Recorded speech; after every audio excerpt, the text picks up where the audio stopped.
बिस्मिल्लाहिर्रहमानिर्रहीम। ओके जी, सो हम अपना नेक्स्ट टॉपिक और नेक्स्ट चैप्टर स्टार्ट करते हैं। Chapter number 18 which is measurement theory. Page number is 229। ठीक है, मेजरमेंट क्या होता है? Measurement basically it is the process by which things are differentiated. यानी ऑब्वियसली अगर हमारे पास दो चीजें हैं, दोनों को हम डिफरेंशिएट करना चाह रहे हैं किसी साउंड बेसिस के ऊपर, तो हम उनकी क्या करेंगे? हम बेसिकली उनकी मेजरमेंट करेंगे। ठीक है जी।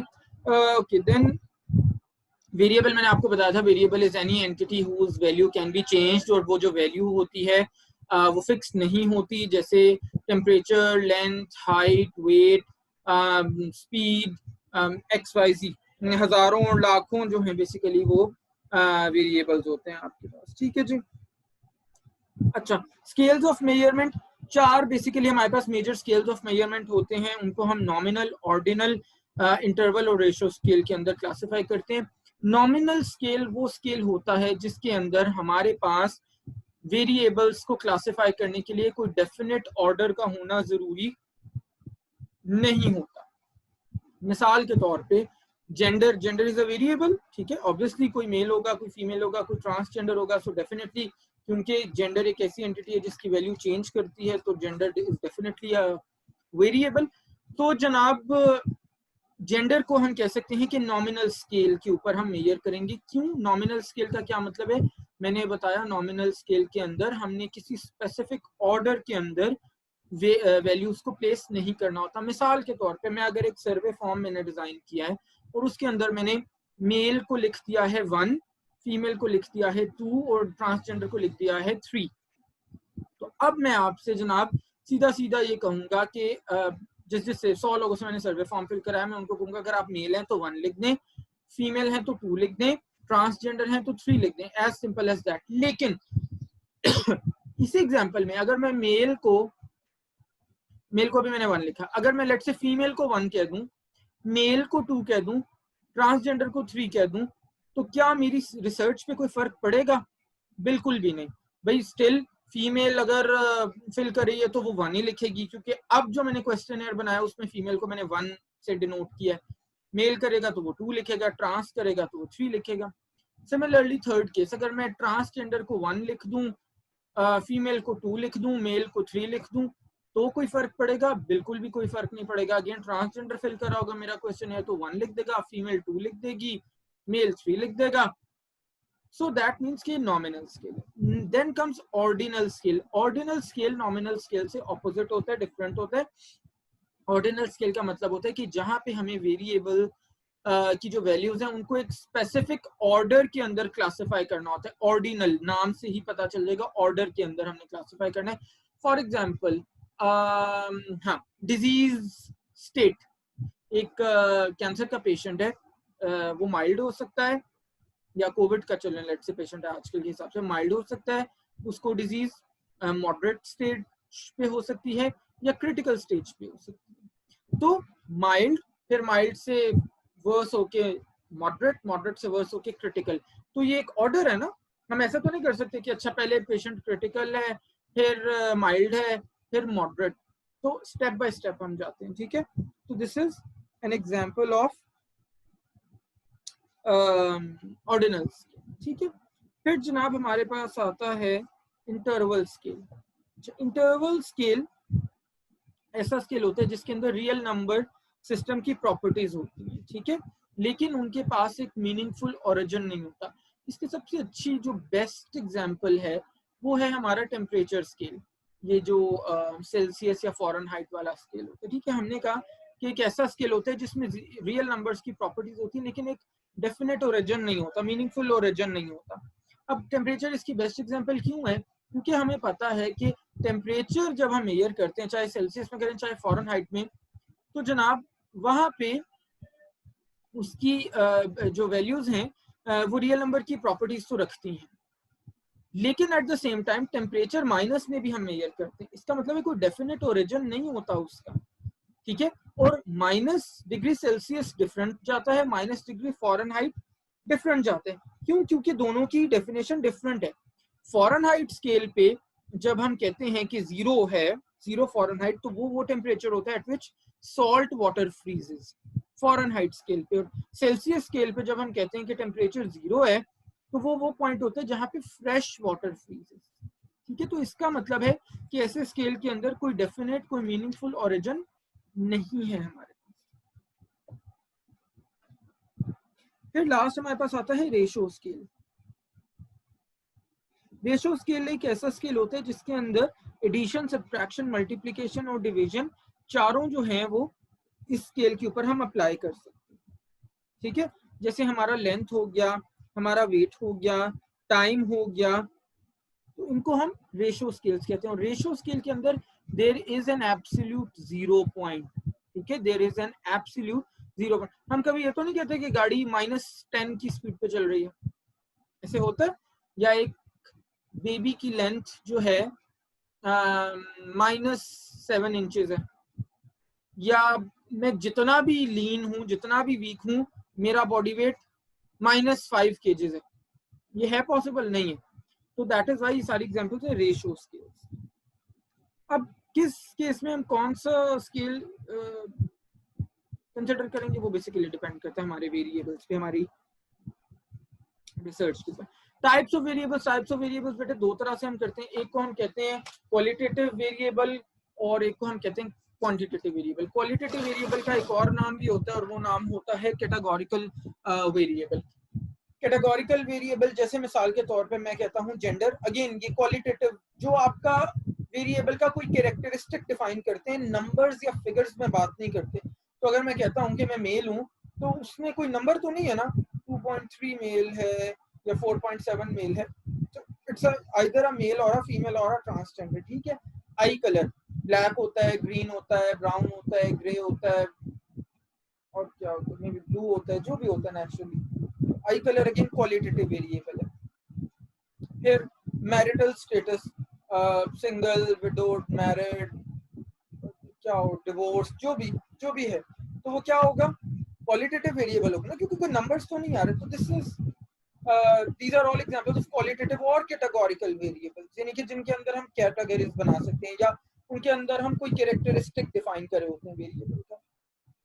On the other hand quantitative variables कौन से होते हैं, ऐसे वेरिएबल्स जिनके अंदर हम कोई नंबर्स, कोई फिगर्स की बात कर रहे होते हैं। जैसे स्पीड है, तो स्पीड क्या होती है, स्पीड को ये तो नहीं होती कि कोई क्वालिटेटिव वेरिएबल तो नहीं है, 70 है, 80 है, 90 है, 95 है, 100 है, व्हाटएवर। वेट है, बॉडी वेट है, तो डेफिनेटली वो कुछ नंबर्स में होगा। बॉडी की हाइट है, इंडिविजुअल की हाइट है, तो वो डेफिनेटली कोई नंबर्स में होगी। ठीक है, तो ये सारी एग्जांपल्स हैं। एज है हमारी, ये सारी एग्जांपल्स हैं क्वांटिटेटिव। अब जनाब वेरिएबल्स को हम एक और तरह से डिफाइन करते हैं और वो कैटेगराइज करते हैं। वो कैटेगरी होती है discrete versus continuous variables. Discrete variables वो वाले वेरिएबल्स होते हैं जिनके अंदर हमारा पास होल नंबर होता है। बेसिकली ये क्वांटिटेटिव वेरिएबल्स की टाइप्स हैं, आप ये कह सकते हो। Discrete variables are those variables in which we get whole numbers. For example, pulse rate. Pulse rate जब हम चेक करते हैं या हार्ट रेट जब हम चेक करते हैं तो हम कहते हैं कि आपका दिल 1 मिनट में 80.6 बार धड़क रहा है। नहीं, नॉट रियली। हम कहते हैं ओके जी आपका 80 बीट्स पर मिनट है या 82 बीट्स पर मिनट है या 95 बीट्स पर मिनट है, व्हाटएवर। तो this is an example of a whole number. ठीक है, ऑन द अदर हैंड, या जिसको डिस्क्रीट वेरिएबल कहते हैं। On the other hand continuous variables वो वाले होते हैं जिनके अंदर होल नंबर्स के साथ साथ उनको हम डेसिमल तक लेके जा सकते हैं।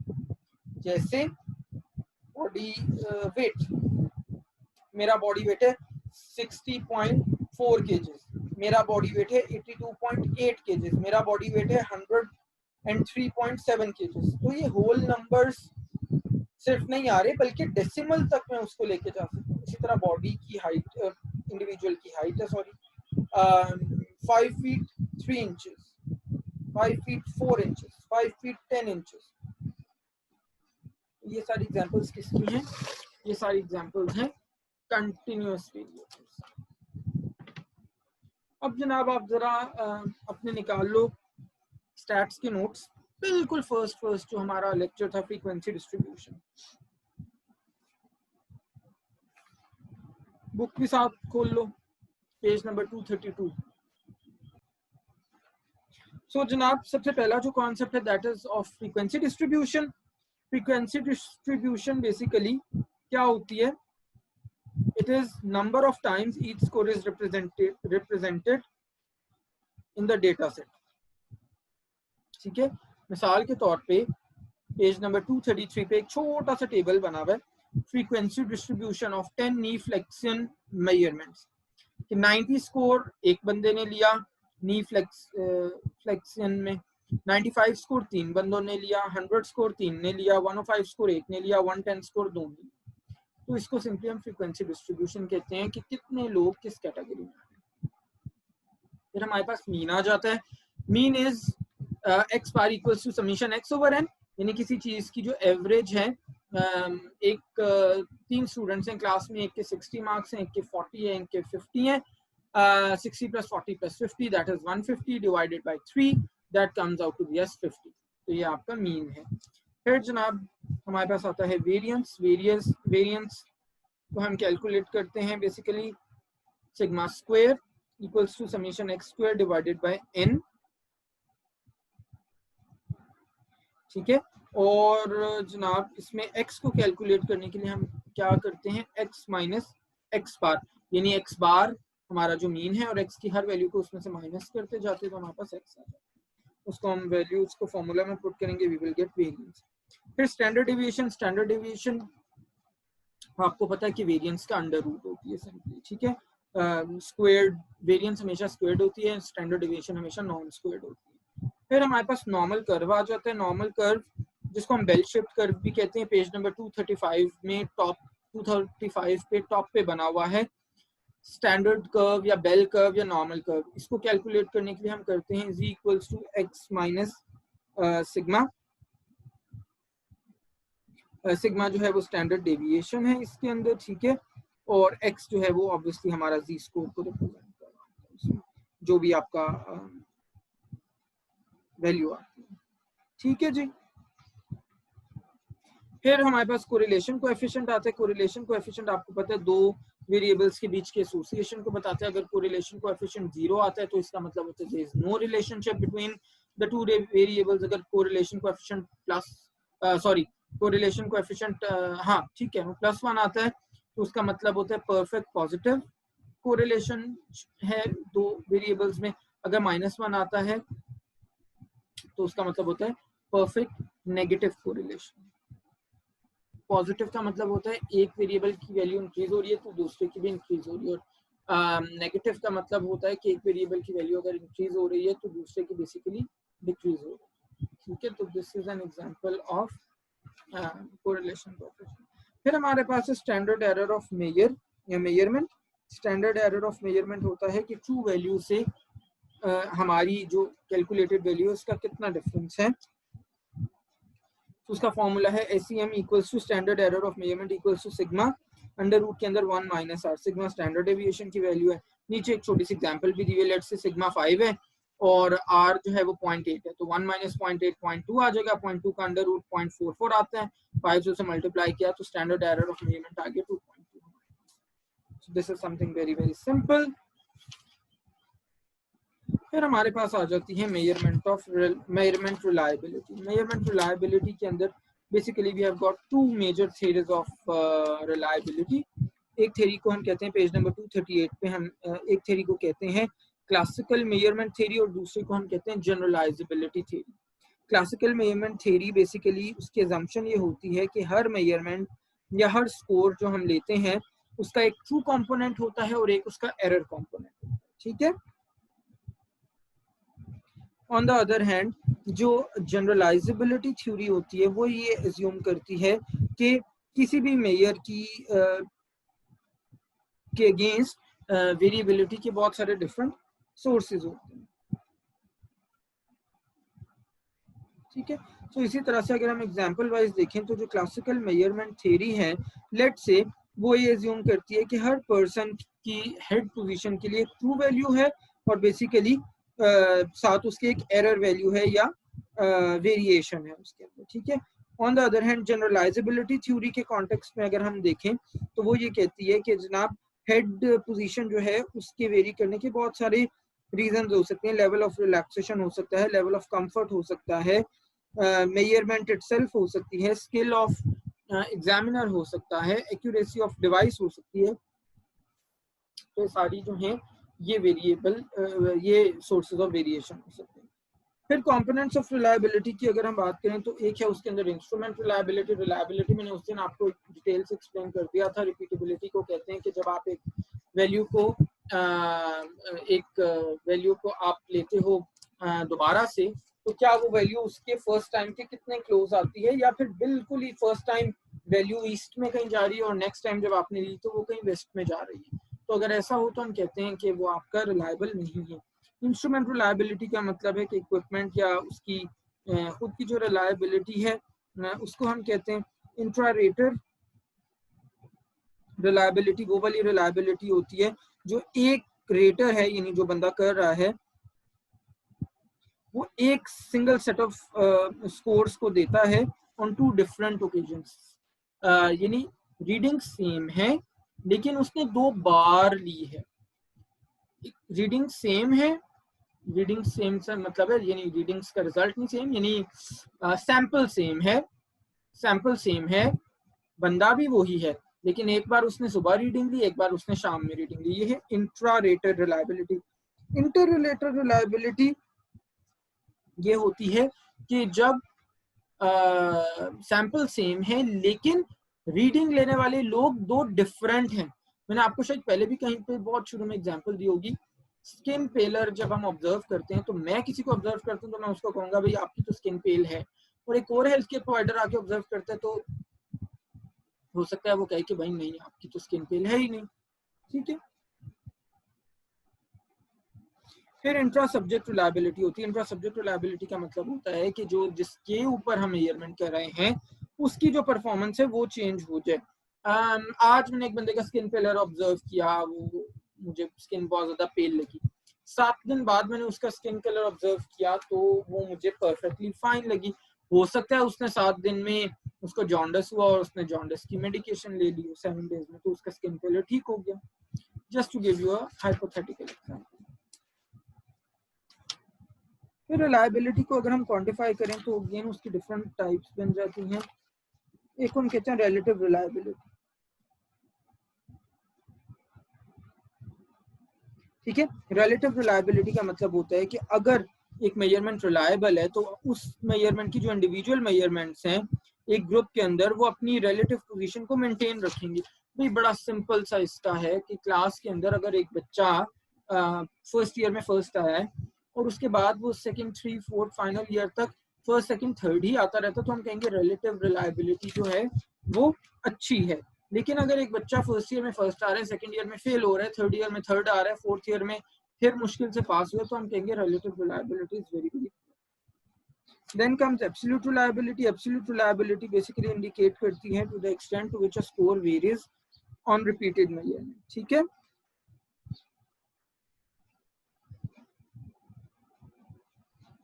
फिर हमारे पास आती है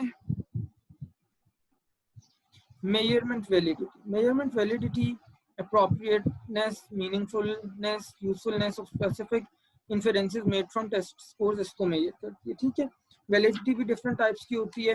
ये अगेन मैं आपको पहले करा चुका हूँ। कंस्ट्रक्ट वैलिडिटी जो बेसिकली हमने कंस्ट्रक्ट्स बनाए हैं अपनी रिसर्च के लिए, वो क्लियरली डिफाइंड है या पोअरली डिफाइंड है। जैसे यहाँ पे शायद एक एग्जांपल दी होगी बुक में ही कहीं पे कि जी स्ट्रेंथ, रिहैब साइंसेज में हम अक्सर स्ट्रेंथ की बात करते हैं। स्ट्रेंथ की डेफिनेशन हर बंदे की डिफरेंट है, तो आप अपनी रिसर्च में स्ट्रेंथ किस डेफिनेशन को लेके चल रहे हैं वो क्लियरली डिफाइन होना जरूरी है, तब आप कहेंगे कि आपकी कंस्ट्रक्ट वैलिडिटी रिसर्च की अच्छी है। फिर content validity is the extent to which a measure is complete representation of concept of interest. ठीक है। यानी जो क्वेश्चन अंडर रिसर्च है उसके बारे में आपकी क्लैरिटी क्या है, वो कंटेंट वैलिडिटी होती है। Third comes criterion validity. It is the extent to which one measure is systematically related to other measures of or outcomes. ठीक है कि एक मेजर की और दूसरे मेजर की क्या क्राइटेरिया के अकॉर्डिंगली वो एक दूसरे के साथ रिलेट कर रहे हैं। ठीक है।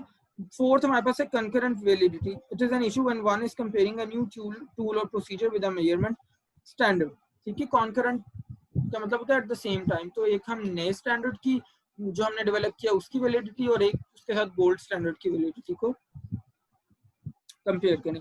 लास्ट जो है that is predictive validity. It relates to whether a test done at one point in time is predictive of future status.